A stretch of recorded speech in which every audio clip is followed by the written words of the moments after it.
So if you were living under a rock and not on social media this weekend, you missed this because it was all over. Hamilton working its way back into the top 25 this week after a wild comeback win over Bishop Gorman. Bishop Gorman's first loss of the season. Hamilton scoring 18 points in the final 1 minute, 5 seconds to pull off the 25-24 win. Taking a look at the new rankings, according to our friends at MaxPreps, 13 through 25 there. You got Hamilton coming in at number 18 after they'd fallen out of the top 25. They were 26th. Bishop Gorman, on the other hand, taking a tumble. They were undefeated, ranked 7th, falling to 20th. When it comes to the top teams, looking at 1st through 12th there, no changes to the top 6. Mater Dei still your number 1 school. Collins Hill, Servite, Center Grove all moving up a spot, and also St. Xavier jumping up 3 spots after their win over the weekend. Let's welcome in our experts at MaxPreps, Steve Montoya, Zack, Poff, to go over these latest rankings. Zack, I'm going to start with you in that comeback win. Hamilton putting up the 18 and the final 65 seconds. In an email you sent over, you said this is one of the best comebacks I have ever seen.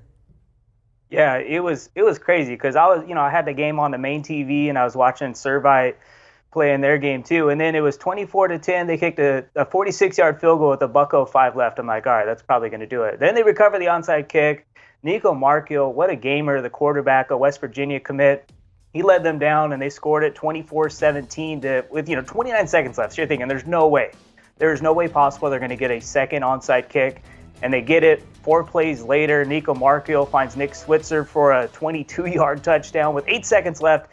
And there's no way they're going to kick the extra point to send it to overtime. Nico Markiel, this guy is one of the best leaders in high school football. And he was barely able to move around. He was banged up the whole game, was sick.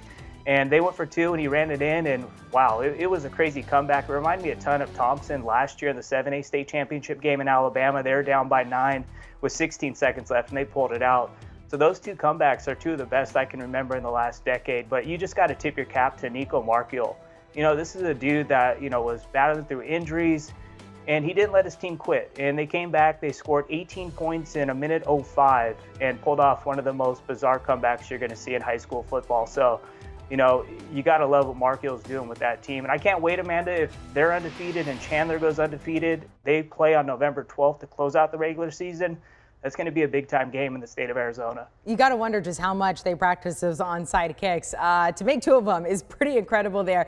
Steve, a school we haven't talked a whole lot about, but we really need to. Center Grove out of Indiana moving up to number 9 in the rankings, defending 6A state champs, and they have won, Steve, so far each game by 24 points so far this season. Yeah, Center Grove is on a roll. They're outscoring their opponents 233-63. So that just shows you how dominant they've been. Their last 10 games dating back to last season, their offense has put up over 30 points in all those games. And Taven Jackson, 4-star Tennessee commit, is their quarterback. He's thrown for nearly 700 yards, 9 TDs, and he's the leader of this team. And then a kid like Caden Curry, 4-star uncommitted defensive line, is on the defensive side of the ball. They have 3 running backs who've rushed for over 200 yards. So Center Grove, a top 10 team in the state of Indiana, and watch out for them. I think they got about 4 games left in the regular season, and then it's on to the postseason. Zack, Corona Centennial coming in at number 16 this week. Last week they were number 18. So we talk about the Trinity League a lot because they're very good. 3 schools in the top 25. Corona Centennial, beforehand, you're trying to do the math. I am not that familiar with the Southern California area. You told me they're about an hour and a half away, but where do they stack up right now against those top schools in the Trinity League? First off, I got to give a shout out to my boys at the 951 because Corona Centennial out in the IE. And they're playing as well as the St. John Bosco's, the Mater Dei, and the Servites this year. You look at their record, they're 4-0. They're winning by over 20 points per game, and they've beat some very good teams. They beat Cathedral Catholic 57-14 earlier in the season. They had a nice win against Sierra Canyon 35-14. And you just look at Matt Logan. This guy is right up there with Jason Negro. He's right up there with Bruce Wallinson when it comes to best high school football coaches in Southern California. And, a game I got circled for Corona Centennial is in a few weeks, October 15th. They play Norco, who's also undefeated. They're ranked in the top 50.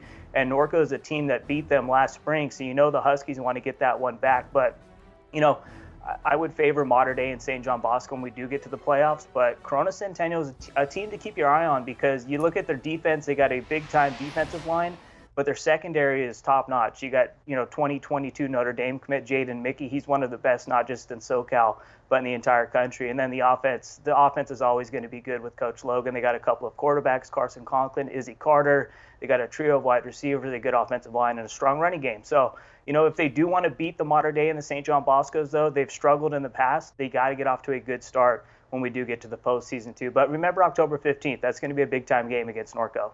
i.e. Inland Empire.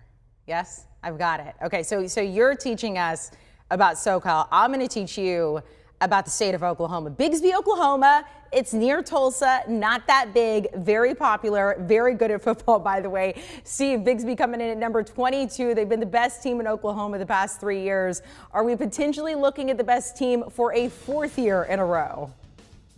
Yeah, I think so. It's hard to say that they're not because they got kids like Braylon Presley. He's one of the best running backs in the entire country, and he's just a highlight reel, and he's really fun to watch, and it's been obviously tough for other teams to stop him. He had 233 yards just this last game, 3 TDs. He wants to go for his 4th state title playing for Bixby, so that would be an incredible feat for any athlete, even to have one. Can you imagine saying that in 20 years from now, I won 4 state titles while playing at Bixby High School in the Tulsa area. So yes, watch out for this team. They're looking for, they've won 6 titles in 7 years. So it would be hard to say Bixby's not the front runner to win another one. I need to look up how big that stadium is. There's about 26,000 people in Bixby, so we can imagine a lot of them are there on Friday nights. New team to join the top 25. We got Milton, the 3rd team in the state of Georgia to join the top 25. Zach, what do we need to know about Milton? LT Overton. He was our sophomore player of the year. He was our male athlete of the year. He missed the first few games for Milton and didn't play in that game. They lost to North Cobb. In his first game back, they beat St. Joseph's Prep, a powerhouse in Philadelphia, snapped the Hawks' 18-game winning streak. They won 28-21, and that win kind of got them back close to joining the top 25. And then when a couple of teams went down in the top 25 this past week, Milton was knocking on the door. They kicked the door down. They're back in the top 25. And 7A Georgia, the largest classification, they got 3 teams back in the top 25. So, you got Collins Hill and my guy, the Sauce King, Travis Hunter. I wasn't getting through the show without saying the word sauce at least once for you, Amanda. You got them at number 7.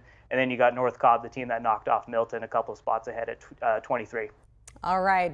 I'm glad you got it in, at least the once. We kept it pretty clean this time, pretty easy. Zack, Poff, Steve, Montoya. Thank you guys so much. By the way, you guys can check out the latest rankings there at MaxPreps.com. Zack Poff has a great article going through each school, how they've either risen or fallen this week. Make sure to check it out.